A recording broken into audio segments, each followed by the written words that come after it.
So in this part of our program, we want to talk about enlisting support because great rebels work with other people to make their ideas better, to get emotional support, and to just enjoy the process much more. So I want you to just, if you can, if you remember seeing the movie Finding Nemo, and there's a scene in the movie where the fish are trapped in the net and the fishing trawler is bringing up the net. They're going to capture the fish. And Nemo is in there and he starts yelling, swim down together, swim down together. And all the fish come together and they swim down together and they swim down together and they break free of the net and they're saved. And when you think of anything at work, I'd like you to think of Finding Nemo and swim down together.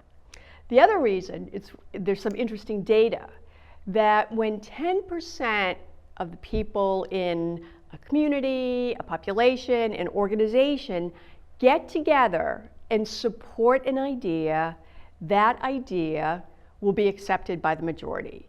And this is research from Rensselaer Polytechnic Institute. The link to the research study is on this slide if you'd like to look at it more, but 10%. So sometimes when people start big change initiatives, they become overwhelmed and they think, how am I ever going to get everyone behind this? And what we want you to know is you don't need to get everyone behind it, but 10%. So who might be your 10%?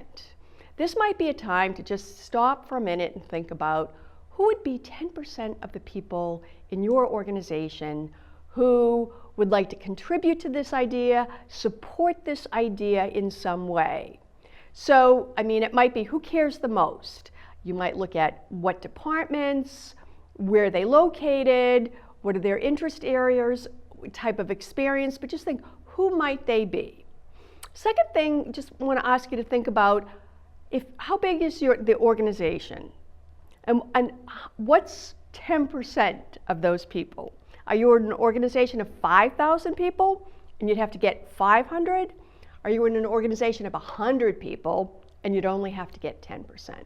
So maybe just write down what's your 10%. And then begin to think about who should I talk with, find out how deeply they feel, and what might they be willing to do. So begin your process by going out and talking to people, getting advice, asking for their contributions, and eventually helping them to support you. When you think about support in your 10%, we like to think that there are three types.